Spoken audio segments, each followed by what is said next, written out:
Hola, buenos días, ¿sí me escuchan?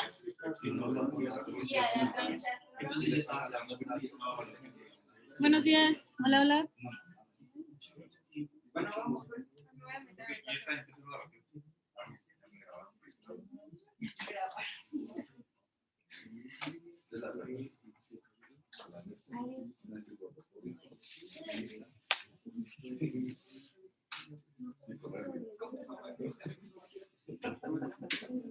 ¿Sí me escuchas?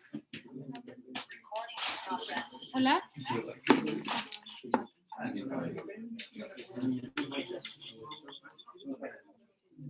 ¿Sí se ve bien ahí?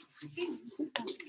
Bueno, buenos días. Mi nombre es Diana Alejandra Pimienta Martín del Campo, R1 de Medicina Interna, y el día de hoy les voy a hablar sobre asma bronquial. Bueno, para empezar a hablar sobre asma, vamos a comenzar recordando un poquito de la fisiopatología de la enfermedad. Al hablar de la fisiopato del asma, tenemos que mencionar la inflamación de la vía aérea, que esta inflamación es la característica predominante de esta enfermedad. La inflamación de las vías aéreas va a ocurrir en el 80% de los pacientes que tienen enfermedad, de los niños y en la mayoría de los adultos que tienen asma asociada a la sensibilización a los alérgenos ambientales como el polvo, hongos, polen o el pelo de las mascotas, etcétera. Esta sensibilización de los alérgenos está asociada a otras características clínicas del asma, como lo son la atopia, o sea, características clínicas de atopia en el asma, como la dermatitis atópica, rinoconjuntivitis alérgica, alergia a los alimentos, etc. Dentro de la fisiopatología del desarrollo de los fenotipos del asma se encuentran diferentes endotipos, o sea, dentro de un mismo fenotipo pueden coexistir varios endotipos. Un ejemplo de esto es el asma alérgica, pues es el fenotipo más frecuente del asma y esta generalmente va a aparecer en los niños, y dentro de los mecanismos fisiopatológicos del asma alérgica, pues podemos encontrar distintos endotipos, como lo son, por ejemplo, el asma alérgica eosinofílica, que esta es pues por inflamación eosinofílica que va a ser dependiente de linfocitos TH2 predominantemente. Y también hay otro endotipo dentro de esta misma tipo de asma, está la que tienen patrones con mayor actividad en vez de TH2, que son de linfocitos TH1 o TH17, que estos nos van a causar una inflamación, a diferencia de la otra que es eosinofílica, esta es neutrofílica. Bueno, en la imagen, no sé si alcancen a ver bien, pero bueno, tenemos que la actividad de los linfocitos TH2 y CD4, esta, como mencioné ahorita, va a predominar en el asma tipo alérgica, pero también va a haber otros tipos de células T en diferentes subtipos del asma que se incluyen la asociación de igual de TH1 y TH17, como por ejemplo en el asma neutrofílica. En el asma, bueno, alérgica, eosinofílica, y también se dice que potencialmente en la no alérgica, va a haber una, por medio de, o sea, cuando estamos expuestos a algún tipo de alérgeno o de virus, va a haber una iniciación o una activación de la respuesta inmune, que es la respuesta inmune tipo 2. Esta va a ocurrir a través de la secreción de citocinas derivadas de células epiteliales, de citocinas como la interleucina 25, la interleucina 33 y la lipoproteína tímica estromal, que no puedo señalarles, creo que. Pero bueno, estas citocinas van a inducir la expresión de distintos ligandos en las células dendríticas, que son las moraditas que están ahí arriba, que van para promover el movimiento o la movilización de estas células dendríticas dentro de los nódulos linfáticos locales, donde estas se van a activar para transformar a las células T, CD4, que son vírgenes, a interleucina 4. Entonces, este componente dentro de los nódulos linfáticos de interleucina 4 y de estas células T van a migrar para diferenciarse en células T foliculares. Estas células van a entrar a la circulación, que está acá abajo, y ahí van a completar su maduración y se van a convertir en estos linfocitos TH2 o T helper.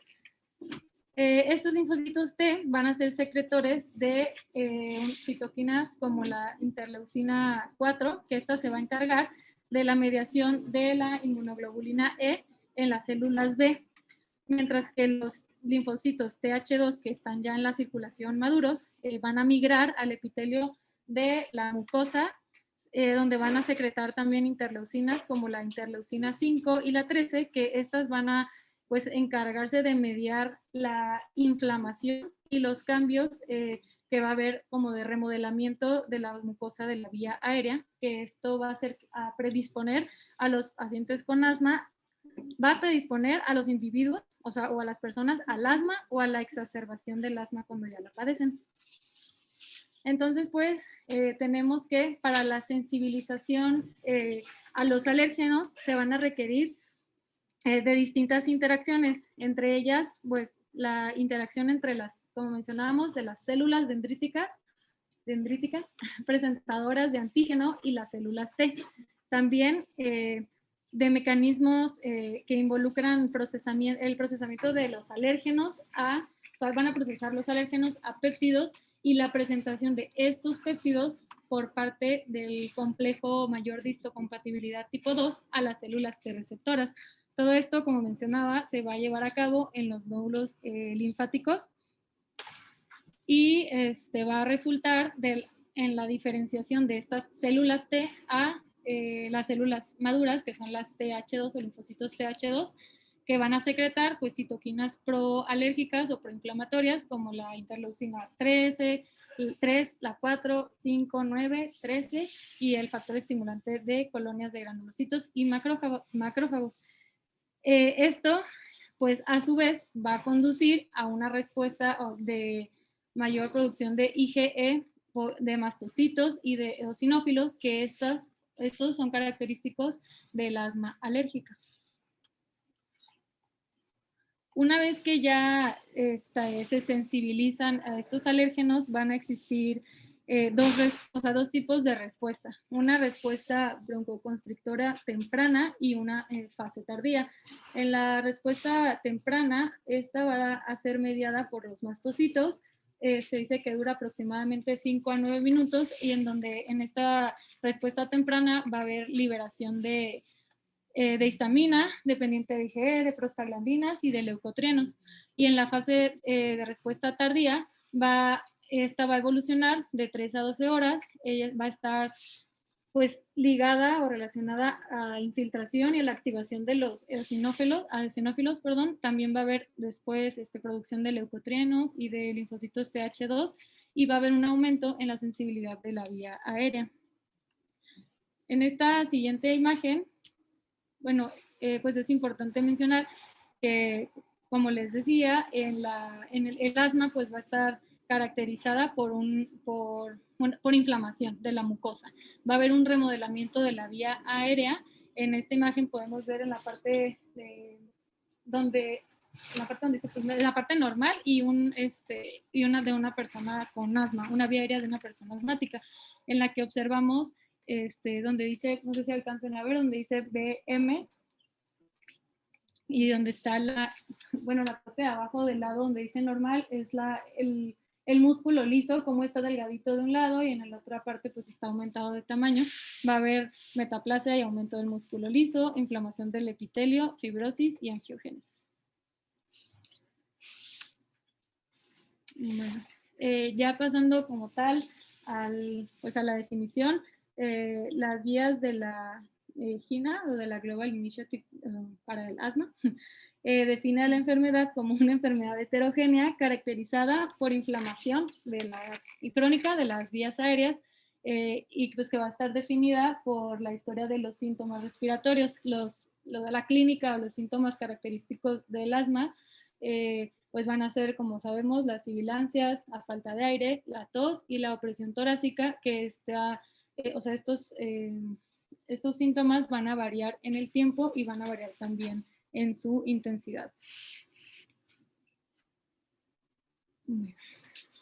tenemos que pues el asma es una enfermedad en la que van a coexistir distintos factores que nos van a predisponer a que nos incrementan, o sea, el riesgo de padecer el asma, y factores que, ya que se tiene el asma, nos van a predisponer a desencadenar o a activar la enfermedad. Entonces, cuando estos factores predisponentes y desencadenantes se combinan, nos provocan los signos y síntomas característicos de la enfermedad. Tenemos distintos factores predisponentes, como lo son la asociación con alelos de genes que van a participar en la interacción con estímulos del medio ambiente, la respuesta inmunológica o en el control de la inflamación o de la reparación de las vías aéreas. También estímulos ambientales como contaminantes en el medio ambiente, la microbiota o la dieta. Y los factores que principalmente van a desencadenar la enfermedad son la exposición de la persona a alérgenos, a irritantes, cuando tenga algún tipo de infección, a contaminantes igual del medio ambiente, a los cambios de temperatura, al ejercicio, incluso a las emociones fuertes.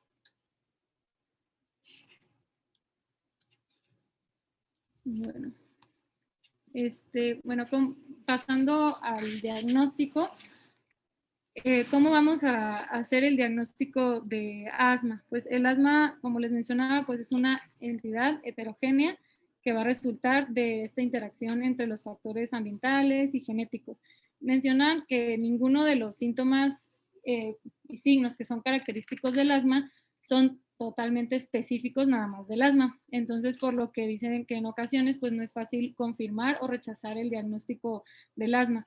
Así que en la guía mexicana para el asma menciona que lo divide, o sea, para el diagnóstico como en 3 fases, para el diagnóstico y la clasificación del asma. Que esta es, primeramente, pues tenemos que tener la sospecha clínica de asma con los datos que mencionábamos ahorita.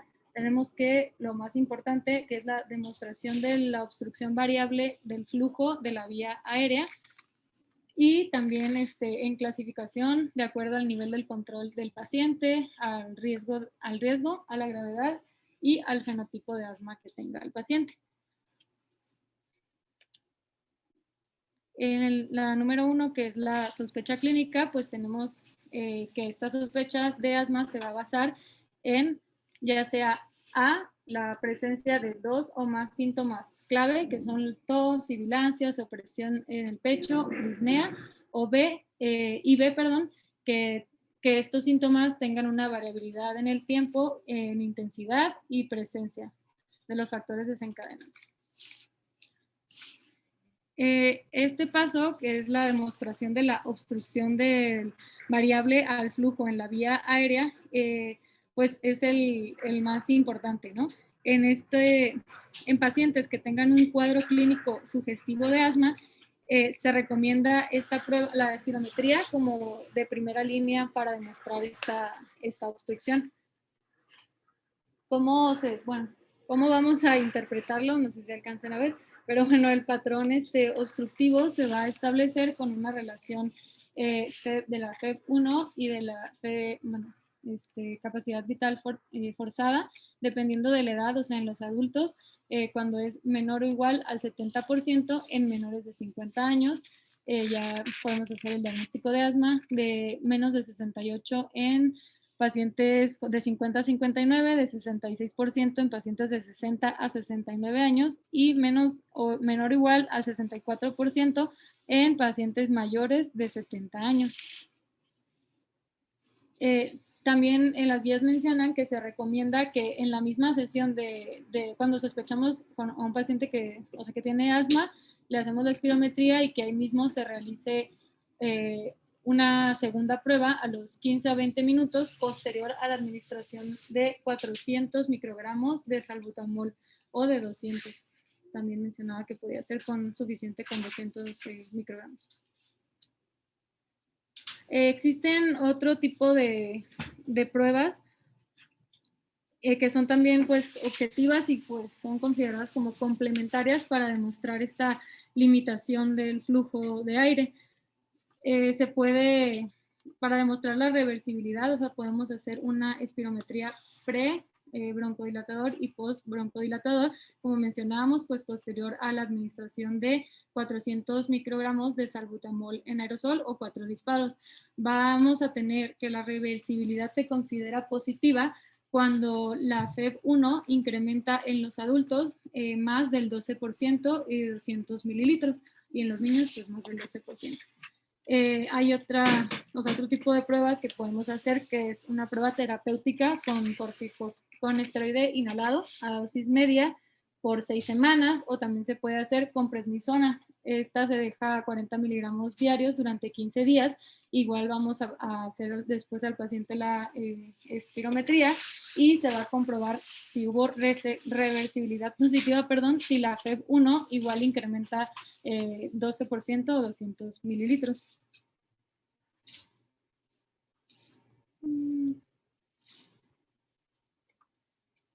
Mencionaba que también existen pues, otro tipo de pruebas, que estas se utilizan más que nada en pacientes que tenemos con sospecha clínica de asma, pero que las pruebas de función pulmonar o la espirometría pues es normal o casi normal.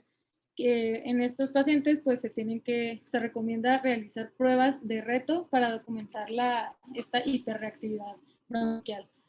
Un ejemplo de estas pruebas es la prueba de reto con ejercicio. La técnica de esta es pues poner al paciente en una banda, hacer ejercicio, le vamos a poner siempre con un clip nasal y vamos a estimular al paciente a que que realice ejercicio llegando a un porcentaje de su frecuencia cardíaca máxima hasta del 80%, y durante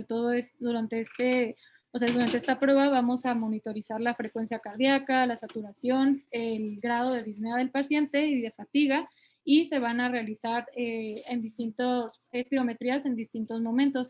Posterior al ejercicio, al minuto, a los 5, a los 10, a los 15, 20 y a los 30 minutos posteriores al ejercicio. Y se va a considerar pues positiva cuando hay una caída de la FEV1 mayor al 10% del valor basal que ya tenga el paciente previamente.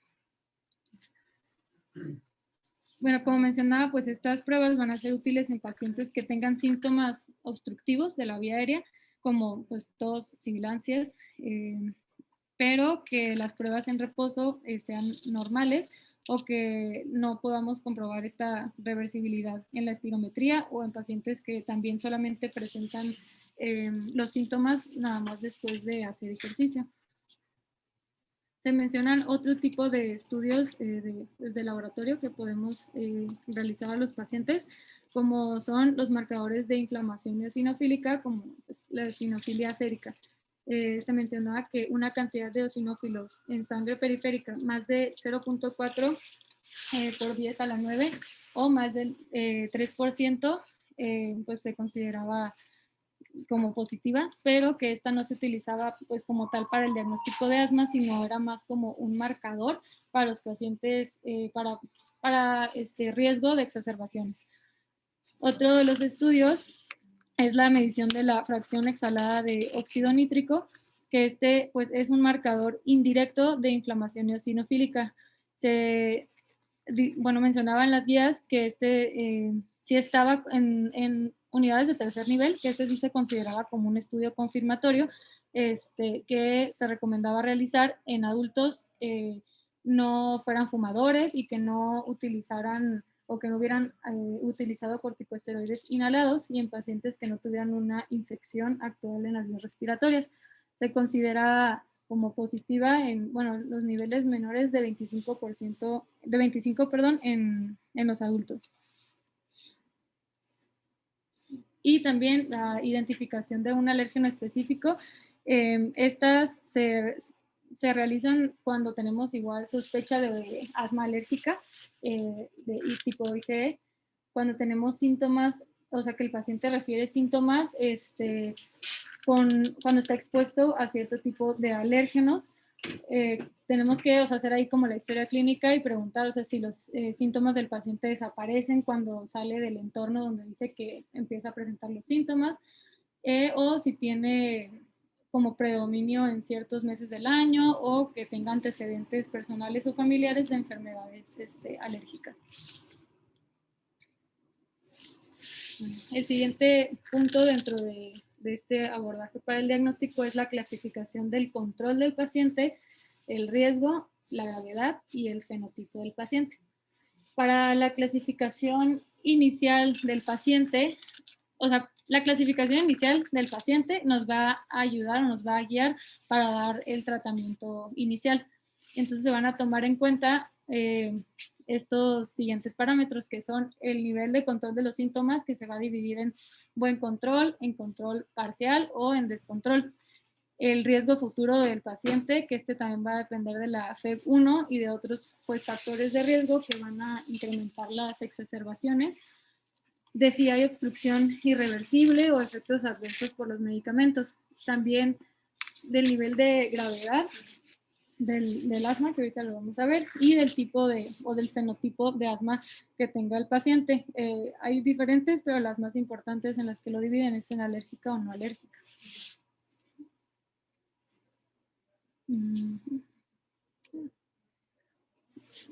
Bueno, no sé si alcancen a ver muy bien, pero ¿sí? Creo que hice un poquito. Pero bueno. El control de los síntomas de asma va a ser el primer parámetro que vamos a tomar, como les mencionaba, para establecer el tratamiento necesario. Esto lo vamos a definir en la consulta, según los síntomas que tenga el paciente y el uso de medicamentos de rescate que haya utilizado el paciente. O sea, lo vamos a dividir, como les mencionaba, en bien controlado, parcialmente controlado o no controlado. Para esto podemos hacer estas preguntas al paciente, que son las de la tablita del lado derecho. Le vamos a preguntar si durante las últimas 4 semanas ha tenido ya sean síntomas diurnos de 2 o más veces por semana, si ha tenido despertares nocturnos pues por el asma, si ha utilizado medicamentos de rescate por síntomas 2 o más veces por semana, o si ha tenido o tiene limitación de sus actividades por la enfermedad. Cuando el paciente responde que no, o sea, a todas estas, se considera que está bien controlado. Cuando tiene una o dos de estas respuestas, está parcialmente controlado, y cuando responde que sí a tres o a las 4 preguntas, se considera como un paciente que no está controlado.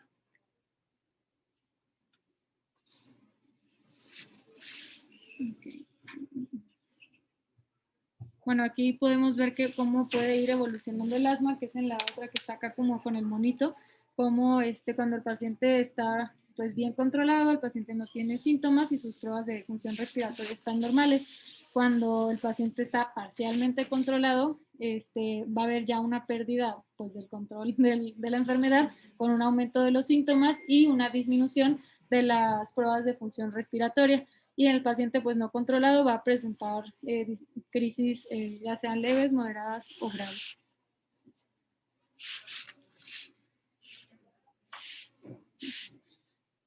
¿Cómo vamos a clasificar o cómo vamos a definir el riesgo futuro de los pacientes? El riesgo del asma va a incluir 3 facetas. Uno, o sea, el riesgo del paciente a las exacerbaciones, el riesgo del paciente a una evolución de la enfermedad con una obstrucción que ya va a ser irreversible, o el riesgo de que tenga el paciente de efectos adversos secundarios a los medicamentos que esté utilizando. En la tabla que aparece acá a un ladito, esta es una tabla de factores que pues incrementan el riesgo futuro del asma, y que esta la vamos a evaluar al momento de que nosotros hacemos el diagnóstico del paciente. Tenemos que los factores de riesgo para las exacerbaciones son factores de riesgo que podemos modificar. Al tener uno más de estos factores de riesgo para exacerbación, se va a aumentar el riesgo de una crisis asmática, aunque el paciente se encuentre en buen control. Dentro de estos factores de riesgo para exacerbación está que el paciente tenga síntomas no controlados, que use de más los medicamentos SABA más de una vez al mes, el uso inadecuado de los esteroides inhalados, o sea, que no tenga buena adherencia a su tratamiento o que tenga una mala técnica de utilización, que tenga una FEV1 baja, que tenga también los problemas pues, socioeconómicos, psicosociales, las comorbilidades del paciente, o si fuma o está expuesto a algún tipo de alérgeno. Esas son cosas que podemos modificar. Y hay otros factores de riesgo no modificables para exacerbaciones, como lo es que haya tenido el paciente historia de intubación o de algún internamiento en la terapia intensiva, o que el paciente haya tenido más de igual o más de una exacerbación grave en el año.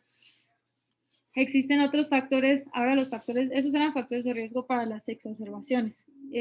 Hay factores de riesgo para el desarrollo de una obstrucción irreversible, que esta es que el paciente no esté en manejo con corticosteroides inhalados, igual que esté constantemente en exposición al humo de cigarro, o que trabaje, que por su trabajo se esté expuesto a agentes ocupacionales, a químicos, etcétera, o que de un inicio la FEV1 del paciente ya sea baja, o que tenga una hipersecreción bronquial crónica o eosinofilia, al momento del diagnóstico. Okay.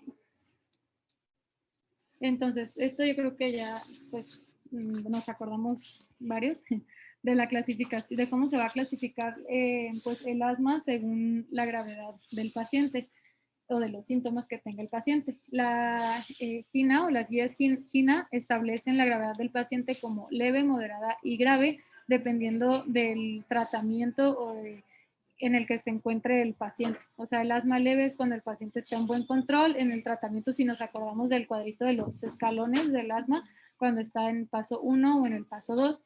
El asma se considera moderada cuando está en buen control en los pasos 3 o 4, con dosis bajas o medias de LABA o de corticosteroides inhalados. Y el asma grave es cuando el paciente ya está en los pasos 4 o 5 y que está pues descontrolado a pesar de tener dosis altas de estos medicamentos. Vamos a tomar en cuenta estos parámetros como los síntomas diurnos, nocturnos, el uso de los beta-2 agonistas de acción corta, la interferencia que tenga la enfermedad o los síntomas con la actividad diaria del paciente, y la función pulmonar con la FEV1, así como las exacerbaciones. El asma la podemos dividir en intermitente o persistente, que la persistente puede ser leve, moderada o severa.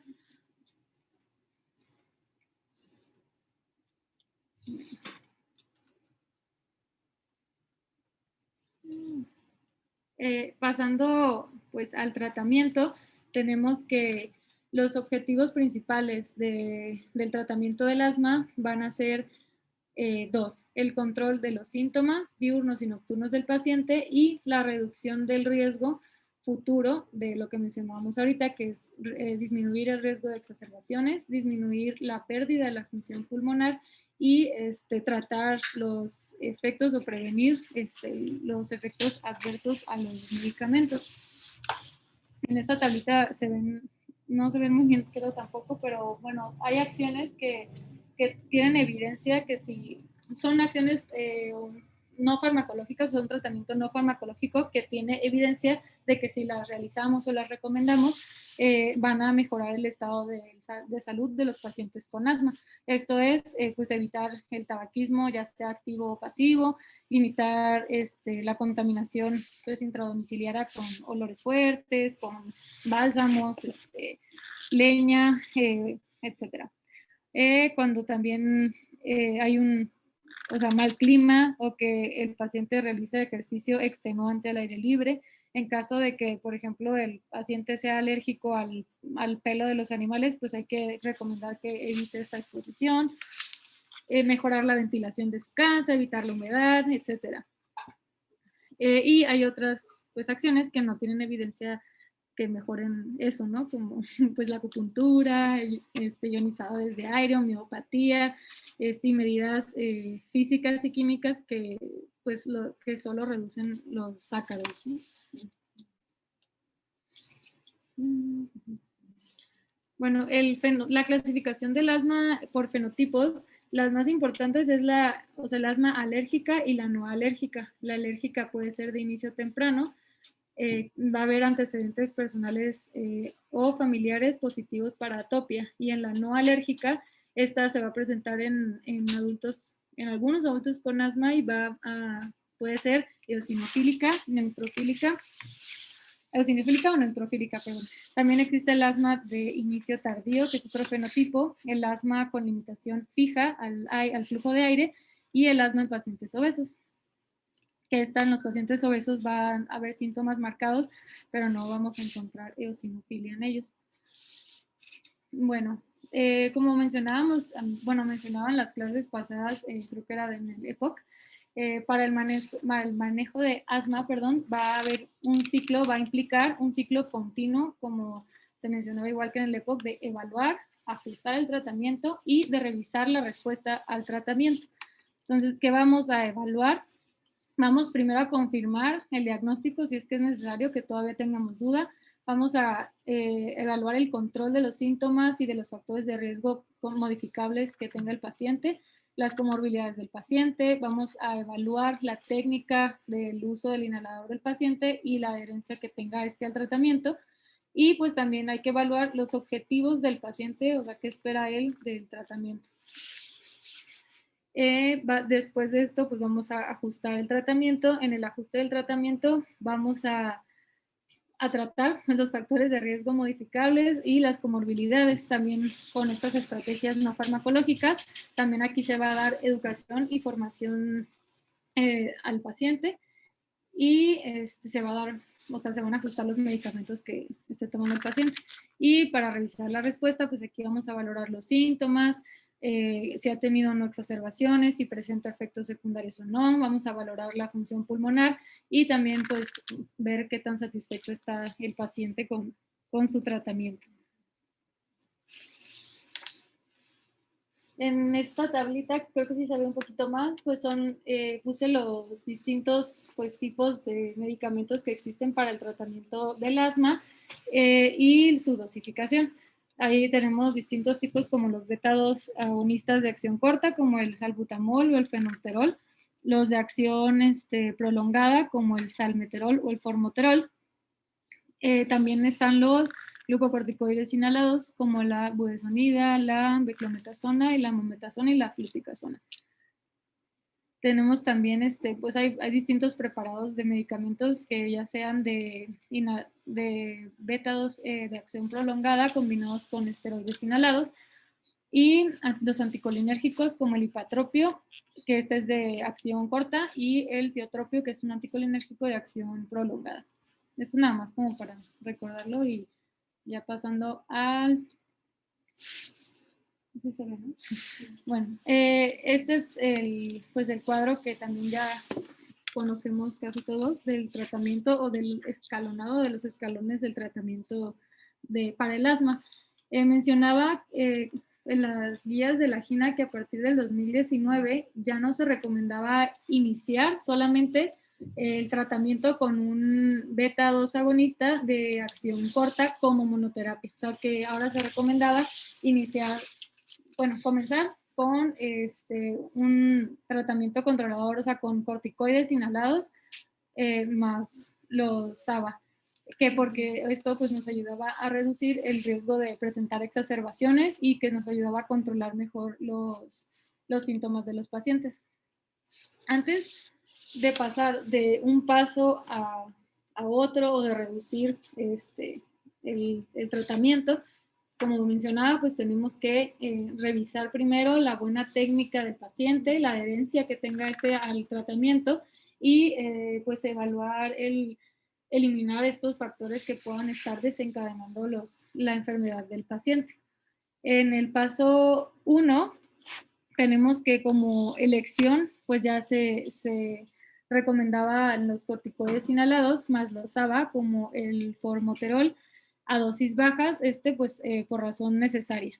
Otra opción que dan también en el paso 1 son los corticoides inhalados a dosis bajas, cada vez que igual pues el paciente necesita un SABA. Aquí en el paso 1, el medicamento preferido de rescate va a ser igual la combinación a dosis bajas, según sea necesario, de los corticoides con de un corticoide inhalado con formoterol. En el paso 2, tenemos que el preferido, o sea, el tratamiento preferido, van a ser los corticoides inhalados igual a dosis baja diaria o la combinación de corticoides con formoterol a dosis baja también según sea necesario. Y como segunda opción en el paso 2 están los antagonistas de los receptores de leucotrienos a dosis bajas cada vez que el paciente toma un beta-2 agonista de acción corta. Igual en este segundo paso, el medicamento de rescate preferido van a ser los corticoides inhalados con formoterol. En el paso 3, aquí ya continuamos con los medicamentos corticoides, los corticoides inhalados, perdón, y se añaden los beta-2 agonistas de acción prolongada. Este como tratamiento, o sea, preferido, ¿no? El de primera elección en el tratamiento controlador. De segunda opción va a ser dosis altas de corticoides inhalados más tiotropio, y como medicamento aquí de rescate igual va a ser el corticoide inhalado con formoterol a dosis bajas, igual según lo necesite el paciente. En el paso 5, aquí es donde ya el paciente va a necesitar dosis altas de medicamentos de corticoides inhalados o de beta-2 agonistas de acción prolongada. Aquí pues el paciente se dice que ya es como de tratamiento de subespecialista, o sea que refiriéramos al paciente para investigar al paciente más a fondo, ¿no? Para ver si se puede agregar otro tipo de terapias. ¿Cuáles son estos otro tipo de terapias? Bueno, mencionan en las guías que existen la broncotermoplastía, que esta, pues se mencionaba que es solamente utilizada por neumólogos, que consiste en la aplicación de calor aplicado, por radiofrecuencia a las vías aéreas. También los anticuerpos anti-IgE, como el omalizumab, que igual se recomendaba en pacientes mayores de 12 años que ya tengan asma grave y que estén descontrolados, como en el paso 4 o en el paso 5, y que estén ya con altas dosis de medicamentos como corticoides inhalados o de beta-2 agonistas de acción larga a dosis altas, o que también estén con corticoide oral. En estos pacientes, este medicamento, el omalizumab, mostró una reducción del 26% en las crisis asmáticas, y que se observó también, que se observó un menor beneficio cuando los pacientes tenían una concentración de IgE por debajo de 76.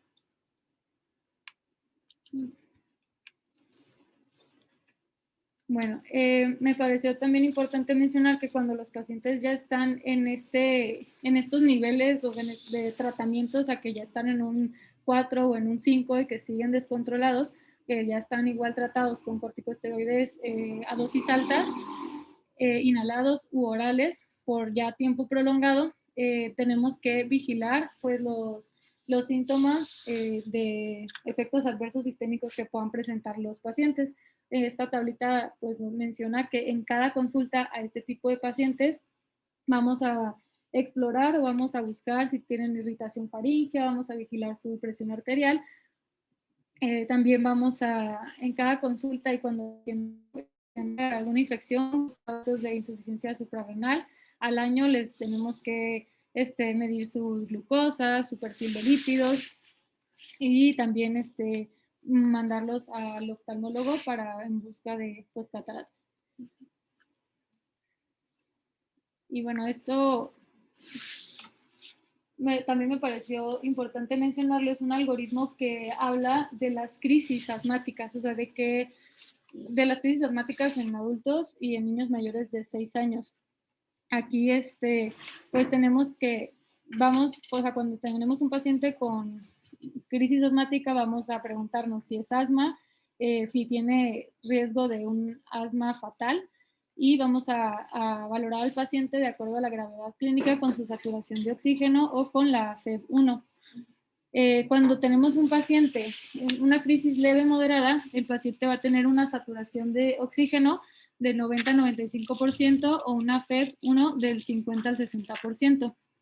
Aquí no va a haber, el paciente, perdón, va a hablar como por frases, le va a costar trabajo, no va a tener uso de músculos accesorios y va a estar taquipneico y con una frecuencia cardíaca elevada, pero menos de 120 por minuto. Cuando es una crisis leve o moderada, vamos a indicar las nebulizaciones con salbutamol con oxígeno. Si el paciente tiene una saturación menos del 92% con una FIO al 40%.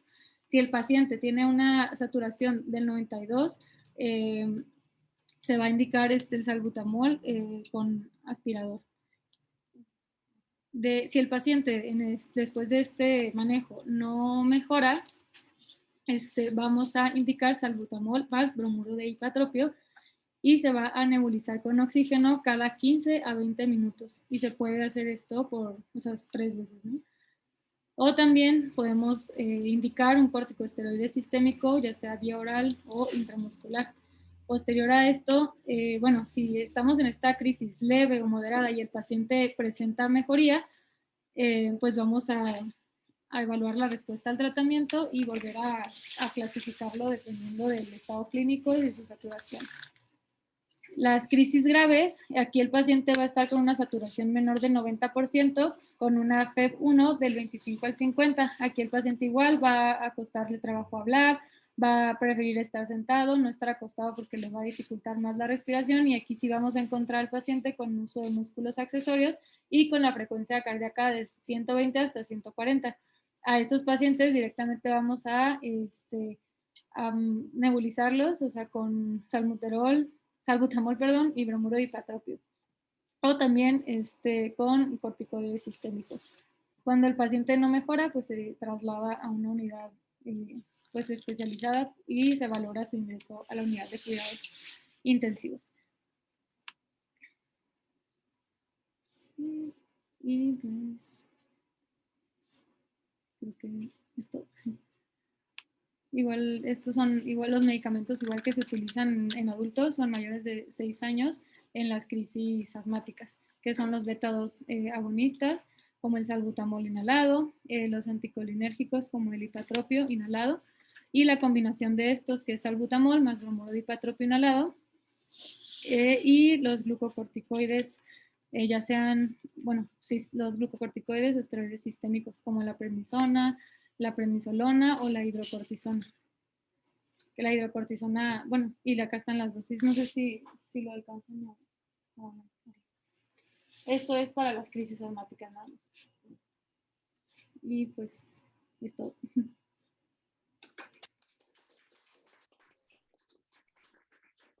Hola, buen día, Diana. ¿Le puedes poner, porfa, a partir de donde está el diagnóstico? Sí. Y si tienen alguna duda, no sé.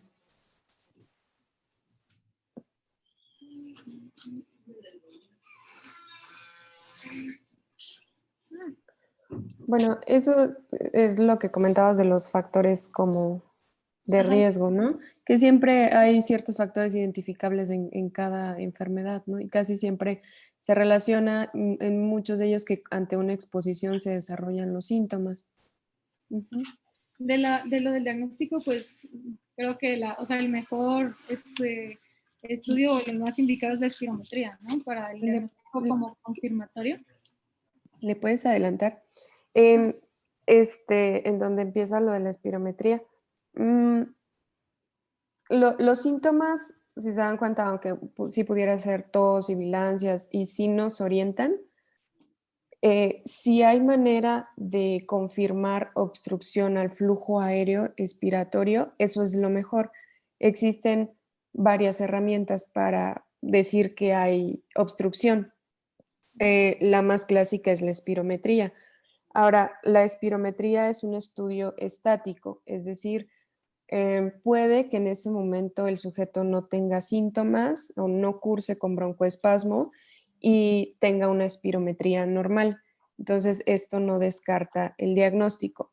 Si tiene los síntomas y en la espirometría sí sale obstrucción y todavía además responde al broncodilatador, pues esto confirma más nuestro diagnóstico, pero ustedes pueden enfrentarse a un escenario en el que dicen, pues es que me parece que sí tienen los factores de riesgo, pero la espirometría está normal. Y es por lo que les comentaba, este es un estudio estático, evalúa mucho bueno, en ese momento cómo está el paciente. Ahora, la administración de salbutamol ya está estandarizado, son 400 microgramos para adultos y 200 para niños, por lo que habías comentado de la dosis. Los 200 son para niños y para adultos son siempre 400 microgramos. Habíamos comentado también, ahí viene, por ejemplo, algunos puntos de corte que proponen para Por la edad, ¿no? Ajá, en relación a la edad, es como un aproximado. Recuerden que siempre, siempre, en la medida de lo posible, se utiliza el límite inferior de la normalidad. Ahorita vemos si nos da tiempo de ver un poquito de eso, pero siempre es con respecto al IN. Si ustedes recuerdan, en GOLD, el diagnóstico de obstrucción era un punto fijo, que era una relación FEB1-FBC por debajo del 70%, debajo de 0.7. Siempre ellos catalogan obstrucción con eso. Pero yo les decía, lo ideal es que utilicemos el límite inferior de la normalidad. Si le quieres dar un poquito más adelante, por favor. La respuesta del broncodilatador también es esta, 12% y 200 mililitros. Y este puede ser en FEB1 o en FBC. Por ejemplo, ahí dan algunas otras opciones. Esto de la variabilidad es con flujometría. Esta es una herramienta que se le puede dejar. Hay algunos flujómetros, no sé si los han visto. El Truzón es una de las marcas más conocidas y lo que hacen es justo que tiene como una pelotita así como metálica muy chiquita, como que si fuera la que vienen en los termómetros. El caso es que se pone de manera horizontal y le pides al paciente que inhale y que sople como si estuviera haciendo una espirometría. Y este viene como con un semáforo que de hecho está de acuerdo a su estatura, a las características de cada paciente. Ahí te dicen de dónde va, como en verde, en amarillo, en rojo. Entonces, obviamente, cuando está en el verde es que el flujo que está haciendo el paciente está normal y conforme va disminuyendo, por ejemplo, uno que está en amarillo o incluso en rojo, es una indicación de buscar atención médica. A veces se puede hacer la medición de y sacar esto que comenta del valor más alto, menos el valor más bajo y bueno, ver si hay variabilidad. Una de las características, o sea, principales que siempre mencionan en asma es la variabilidad de los síntomas. O sea, el mismo paciente te refiere que son síntomas de predominio nocturno o en la madrugada o incluso en el transcurso de los días pueden ir variando. Hay días que están más controlados y otros en los que no. Entonces, esto que comentaba del flujómetro es una herramienta, si se le puede solicitar a los pacientes y que hagan como una bitácora. Eso es en casa, ¿verdad, ¿Y doctora? cómo? Es en domicilio. Sí, sí. O sea, el flujómetro los venden en las farmacias y le piden que lo haga. Ahí casi siempre viene como las instrucciones, cómo debe hacer la flujometría y lo van anotando y van sacando como que los valores que tienen. Ahora, en la práctica clínica, esto que hice de la prueba terapéutica, no es tan habitual que se utilicen, porque sí lo mencionan algunas guías, la española, la mexicana, esto de, por ejemplo, el ciclo de prednisona. La realidad es que no es tan habitual o prácticamente nada habitual que, sospecho de asma y le doy un ciclo durante 15 días de predni a 40 miligramos. Habitualmente no lo hacemos. En todo caso, pues si no tuvieras, o sea, obviamente si tienes acceso a todos los estudios que se tienen que realizar, pues se los haces. O bueno, tú dices, no, a mí sí me parece asma, clínicamente no tengo alguna otra herramienta para hacerlo, pues inicias tratamiento de acuerdo a cómo lo clasifiques por GINA, o sea, en qué paso está y así inicias el tratamiento. Pero no es como per se que siempre vemos esta parte de lo de la prednisona, ¿no? No sé si le puedas adelantar tantito. Existen justo otras pruebas, por lo que comentábamos. Entonces decíamos, la espirometría es algo estático, el paciente está en reposo. Entonces hay algunas pruebas que en general se llaman pruebas de reto bronquial. Hay algunas con algunos fármacos como metacolina en donde se induce hiperreactividad de la vía aérea. Y algunas otras pruebas, como son la de reto con ejercicio, que puede ser en banda o cicloergómetro, la más estandarizada es en banda, y justo lo que tú le pides al paciente es, ya hay un protocolo bien estandarizado, por cada minuto que va recorriendo, se va aumentando la velocidad y la inclinación de la banda, hasta llegar, la inclinación llega a 20%, y la velocidad creo que es a 4.5 kilómetros por hora, pero el punto es que por cada minuto ya viene estandarizado cuánto va aumentando. Lo ideal es que el paciente alcance al menos el 80% de la frecuencia cardíaca máxima, y sí le ponen una pinza nasal para que, o sea, el aire que entre no se humidifique y pues tenga, o sea, esté más seco, y lo que tú tratas de inducir es esta parte de la hiperreactividad. Una vez, o sea, le haces una espirometría basal, una vez concluido el protocolo, le haces espirometría justo como dicen, al minuto, 5, 10, 15, 20, hasta 30 minutos. Idealmente, o sea, no es una espiro completa, si te das cuenta, el criterio para considerarla positiva es la caída del FEP1. Entonces, acuérdate que el FEP1 es en el primer segundo. Entonces, le pides al sujeto que sople, y con que tengas el FEP1, o sea, la cantidad de aire en el primer segundo, o sea, sí hace una maniobra como la del expiro, pero no es necesario que le digas sople, sople, sople y hasta que siga soplando. Eso en el expiro es porque tiene que soplar al menos 6 segundos. En el caso de estas pruebas, no. La que se Y ya, hace previa también es nada más igual en el primer ¿cómo? segundo. La que se hace previa para tomar la basal también es en el No, primer la basal sí la haces segundo. completa. Ok. Ujú, la basal la haces completa, y para las subsecuentes, porque luego también no es tan fácil, o sea, que estés haciendo tantas espirometrías, este, ya ahí el criterio es la caída del FEP1. Si le puedes adelantar un poquito. Esto de la eosinofilia también ayuda, y de hecho es, como tú lo comentabas, son algunos criterios para algún otro tipo de fármaco, sobre todo en aquellos pacientes con asma de difícil control o que ya tienen prácticamente todo el tratamiento. Algo que está que se ha tratado de introducir más recientemente es la fracción exhalada de óxido nítrico, como lo comentabas, evalúa la inflamación eosinofílica de la vía aérea, y de hecho ya está como muy ampliamente como aceptado, que te sirve tanto para diagnóstico como para seguimiento. Entonces, en el seguimiento, por ejemplo, tú dices, sí tiene asma, le inicio tratamiento y lo voy siguiendo. ¿Y cómo sé que está controlado los síntomas? Mucho es, o sea, perdón, ¿cómo sé que está controlado el asma? Va Mucho es de acuerdo al control de síntomas. Sin embargo, hay algunos síntomas que pues, sabemos que pueden ser subjetivos, aunque sí hay algunos cuestionarios. Por ejemplo, la fracción exhalada de óxido nítrico se propone como una medición más objetiva. Es decir, que aunque no tuviese síntomas, pero el feno sigue elevado, con eso evalúas de acuerdo a los niveles si te mantienes en el mismo tratamiento o subes de escalón. Entonces, la parte importante del feno, que además el problema del feno es que es costoso, Ok. el equipo un poco y las boquillas que se utilizan, pero es fácil de hacer. Por eso también en niños se utiliza mucho. Nada más les piden que soplen a través de un dispositivo y que mantengan una meseta de algunos segundos, y ya hace la medición. Entonces no requieren de mucho esfuerzo, por ejemplo, como un Espiro. Ahí hay que ver los puntos de corte. Yo tengo entendido que es hasta 35, de 35 a 50, es como una probabilidad intermedia, y más de 50 es ya diagnóstico de asma, y son los mismos puntos de corte para el seguimiento. Esto de, pues, sobre todo en aquellos pacientes que sospechas de asma alérgica o que tienen algún, o sea, componente de alergia, y que les puedas hacer las pruebas de como lo que hacen de alérgenos y todo esto, pues Las está pruebas bien. cutáneas, ¿no? Las pruebas cutáneas, ajá, le puedes,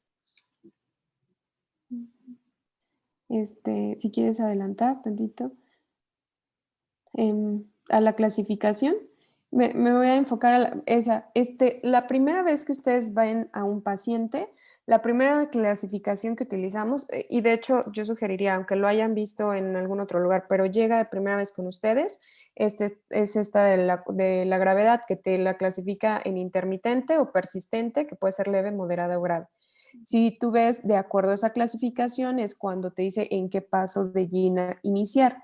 Entonces, de acuerdo a esos síntomas, tú lo clasificas. Está esta otra de asma leve, moderada, grave, o luego también te lo clasifican como parcialmente controlada, o que es más o menos esto, ¿no? Pero eso es un poquito en el seguimiento, si sí se controló o no de los síntomas, ajá. Si sí se controló o no de los síntomas, es más bien en el seguimiento. De primera, como de primera vez, cuando ustedes quieran clasificar e iniciar un tratamiento en un paciente, y de hecho, yo les comentaba, aunque ya esté tratado, tal vez ustedes traten de reclasificarlo porque no sabemos si está como adecuada la clasificación. Entonces, la primera es esta, la de gravedad. Ajá. Y un poquito más adelante. Las guías Gina, luego los americanos hablan como mucho de muchas otras intervenciones, ¿no? Además de las farmacológicas, que bueno, sí es también comentar. Hay que ser sinceros, a veces en la consulta es un poquito complicado abarcar todo esto, pero bueno, lo que se pudiera abarcar. Algo que sí es muy importante es la clasificación, saber en qué paso Gina iniciar y el uso de los inhaladores, o sea, esta parte del tratamiento farmacológico. La verdad es que eso, tan solo enseñar cómo se utiliza un inhalador, o sea, sí nos lleva algo de tiempo. Estos son los pasos de Gina, como tú lo comentabas, el cambio más reciente que se ha venido realizando es que en el paso 1, a diferencia de antes este, eh, que se sugería solo como salbutamol o un broncodilatador de corta acción em, por razón necesaria, actualmente ya introduce esto, ¿no? Que sí es por razón necesaria, pero es la combinación formoterol con algún esteroide. Entonces, este es como que el cambio más reciente que se ha hecho. Y bueno, si ustedes se dan cuenta, para el paso 2 ya es así con horario, son dosis bajas de esteroide. Para el paso 3, si se dan cuenta, antes de subir la dosis de esteroide, agregan un, un antes de subir la dosis de esteroide, agregan un broncodilatador, ¿sí? Y ya luego para el paso 4 o 5 ya van subiendo las dosis de esteroide, ¿sí? Ya son intermedias o altas. Ajá, es bien importante, no me percaté si hay unos cuadritos que te mencionan de cada uno de los esteroides cuál es la dosis baja, intermedia y alta, porque ahí te está diciendo dosis baja, pero ¿cuánto es Sí, dosis baja y de sí, o qué? sea, sí viene. O sea, viene en las guías Gina, o sea, por ejemplo, de la budesonida, o sea, dice que la dosis baja es de 80 a 60, 160, la intermedia de 160 a 320 y arriba de 320 ya es dosis alta. O sea, si quieren les paso las guías, pero sí viene. No, sí, eso a veces es difícil que de repente nos lo aprendamos, pero sí Sí, tener muy a la mano el cuadro, porque, o sea, yo lo clasifico y digo, sí, le voy a iniciar dosis bajas, pero ¿de qué esteroide y cuánto es? Y te ajá. viene así cada uno, cuánto es la dosis baja, intermedia y alta. Entonces, entonces el primer cambio es que al principio son dosis bajas de esteroide en combinación con un broncodilatador. Ya no te dan tanto la opción de nada más un broncodilatador en caso necesario. Y bueno, luego empiezas con dosis bajas, luego agregas un broncodilatador de larga acción, y siempre un broncodilatador de corta acción está de rescate, ¿no? Eso siempre lo puedes usar. Un poquito más adelante. Y ya, esto es lo de las crisis, o sea, como el manejo ya de una crisis. Ujú. Ah, de las crisis. Ok, entonces de los inhaladores, sí es importante que conozcan cada uno de los inhaladores. Yo les decía, así se clasifican. Están los inhaladores de dosis medidas, los inhaladores de polvo seco y los de niebla fina. Sí tienen que evaluar casi siempre por ejemplo, los IDM, los inhaladores de dosis medida, es como el salbutamol. ¿Estos qué ventaja tienen? Pues son bastante económicos habitualmente, pero tienen el problema de la coordinación. Recuerden que es en el momento en el que dispara, el Sí, paciente tiene que sí. jalar y de preferencia o la indicación más precisa tendría que ser con uso de cámara espaciadora, porque si ustedes lo disparan, dense cuenta que sale muy rápido a una velocidad muy alta. Entonces, si lo utilizan directo en boca, mucho del medicamento se impacta en orofaringe. Entonces, la cámara espaciadora sirve para mejorar la coordinación y para que se deposite pues, mayor cantidad de medicamento a nivel bronquial. Eh, los inhaladores de polvo seco, que a mí me parecen una muy buena opción, sin embargo, hay que ver. En pacientes con asma a veces no tenemos tanto este problema, porque hay algunos que sí requieren de cierto flujo inspiratorio para que, o sea, sí puedan jalar el medicamento. Sin embargo, pues pacientes con un importante deterioro de la función pulmonar a veces no pueden hacer esta inhalación. Les digo, no es tanto en asma, pero en, en, sería un poquito más en EPOC, ¿no?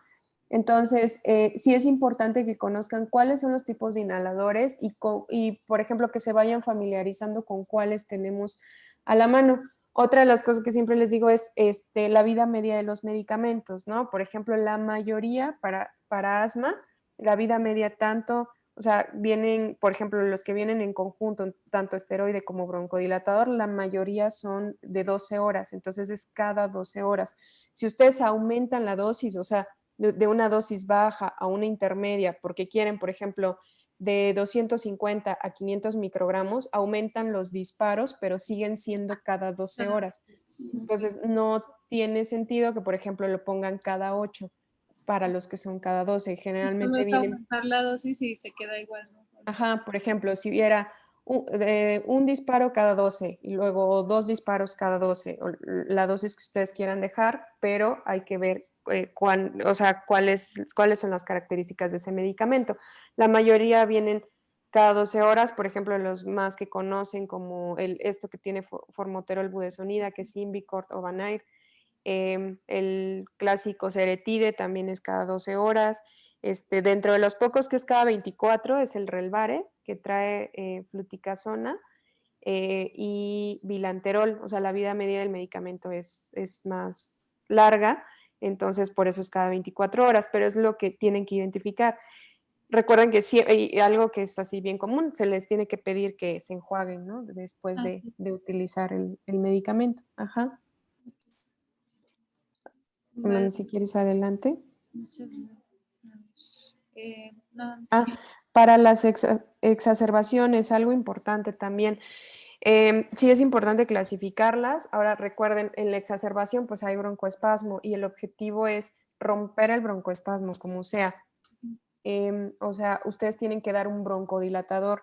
El esteroide, tanto inhalado como intravenoso, que pudiera ser efectivo, este, es para evitar la recidiva. O sea, porque acuérdense que el esteroide no va a hacer efecto en ese momento, a diferencia del broncodilatador, que por ejemplo el salbutamol ya te está haciendo efecto en unos 5 minutos. Entonces el esteroide es para evitar la recidiva de ese episodio de broncoespasmo, o sea, sí está indicado, pero un mensaje que a mí me parece importante es que lo que tienen que hacer es, el paciente tiene broncoespasmo, y de hecho, esta, por ejemplo, es acerca del manejo de la exacerbación y lo que hacemos acá muchas veces lo traspolamos a broncoespasmo por cualquier causa. Tal vez no es asmático, pero le hicieron una por ejemplo, aquí en broncoscopía los y se... pacientes ¿Ah? con COVID, o sea, que tienen así broncoespasmo, pues luego se dejan nebulizaciones con salbutamol. Ajá. Entonces, esta lo traspolamos a cualquier otro contexto y lo primero que hay que hacer es romper el broncoespasmo. Realmente el salbutamol es un excelente broncodilatador. A veces se puede utilizar en combinación con el hipratropio, que pues está bien.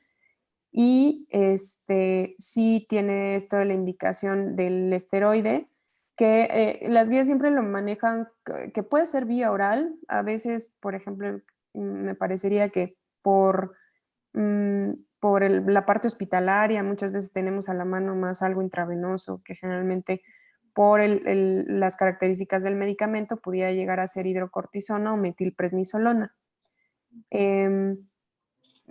Ok, pues sí. De esto no sé si tengan alguna duda. Sí. ¿Tienen una duda, doctora? Ujú. Después de que un paciente sale de crisis asmática, ya que sea leve, moderada o puede ser hasta crítica, y al egresarlo, nosotros, ¿en qué paso nos tendríamos que situar al paciente? O sea, si es asma, Ajá, sí. am, Crisis asmática y nosotros al egresarlo, ¿cómo lo tendríamos que egresar? ¿En qué paso sería? ok, bueno, estrictamente ahí, o sea, tú tendrías que ver cómo está clasificado, pero si tiene una exacerbación, tú pensarías que puedes regresar el cuadrito, porfa, de los pasos. Creo que se refieren, o sea, a esto de ya le quité la exacerbación, Sí. a partir de qué paso. No está así como completamente descrito, pero seguro, o sea, seguro que le sugeriría al menos un paso 3 o 4. Generalmente un paciente con una exacerbación ya lo egresas con una combinación. Es como raro que lo dejes nada más con un esteroide, pero no recuerdo que las guías te lo mencionen así como muy específico, ¿no? O sea, te dice, sí, clasifícalo de acuerdo a lo habitual de sus síntomas, pero si tiene una exacerbación, habitualmente, o sea, a su egreso sería con un paso 3 y 4. Y por ejemplo, mucho lo que hacemos en la práctica es que, o sea, ahí, por ejemplo, el broncodilatador de rescate te dice, bueno, solo si lo necesitas. Pero la verdad es que a veces nosotros se lo dejamos, quizá una semana más después del episodio que tuvo una exacerbación. O sea, es decir, que se vaya con su esteroide LABA y además con un broncodilatador de corta acción, tal vez una semana más y ya luego que se quede con su esteroide LABA. Gracias. Sí. Pues creo que es todo, doctora. Ok. Bueno, Gracias. entonces nos vemos mañana. Gracias. Gracias. Bye.